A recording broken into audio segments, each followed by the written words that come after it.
And now, the Target 12 investigators take you inside the mafia, revealing a partnership that you might not expect: the mob and outlaw motorcycle gangs.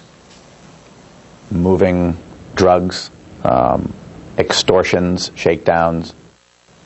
The Target 12 investigators uncover secrets from decades ago, documents shedding light on an historic partnership between the mob and outlaw motorcycle gangs. But now this question: does that relationship still thrive today?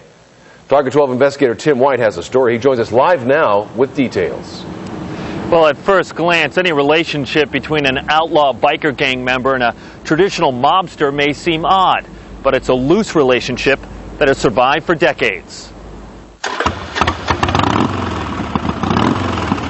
Motorcycle gangs in La Cosa Nostra, strange bedfellows in the world of organized crime. It's a cooperative relationship. Here in Rhode Island, the partnership was forged decades ago. Raymond Patriarca Sr.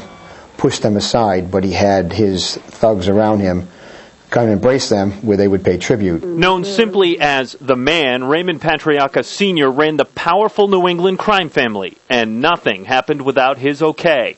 Major Stephen O'Donnell of the Rhode Island State Police says Patriarca looked the other way when bikers committed crimes of profit, including moving and manufacturing drugs. The Target 12 investigators obtained a classified DEA report from that era. In it, the feds in 1979 called it a marriage of convenience. It allows a motorcycle gang to continue its activities without interference from organized crime, and in return pays a percentage to the mob. Supervisory Special Agent Jeffrey Solet of the FBI Providence says wise guys view outlaw biker gangs as valuable in a very specific area. Create fear, and I think that's something that outlaw motorcycle gangs specialize in, is creating fear. Outlaw bikers were an effective tool in making someone pay up. But does that relationship exist today? Yes, without question. Investigators say wise guys still turn to outlaw bikers as a tool for intimidation. O'Donnell cites a recent case when an associate of the Patriarca crime family, David Achille, was caught on a police wiretap.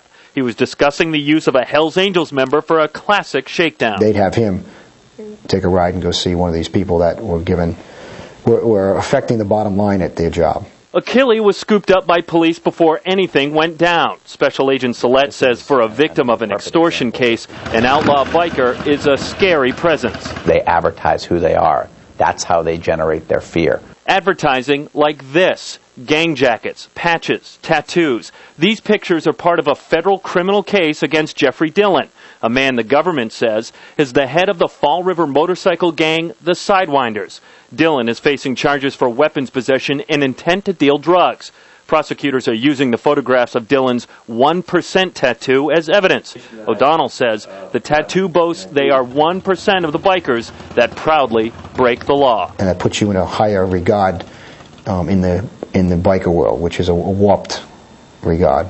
The U.S. Attorney's Office has not linked Dillon to any faction of the Patriarca crime family. Dillon's defense attorney, Jack Ciccolini, says his client is an avid hunter and that Dillon was unaware as a convicted felon he was not allowed to possess firearms.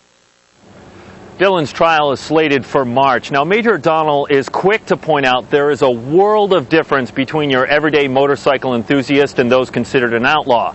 He says the bad guys represent about 1% of the biker population. Live with the Target 12 investigators, Tim White, Eyewitness News. You can get much more on this partnership, including an extensive interview with investigators about outlaw motorcycle gangs. Get it by logging onto our website. You know the address. It's foxprovidence.com.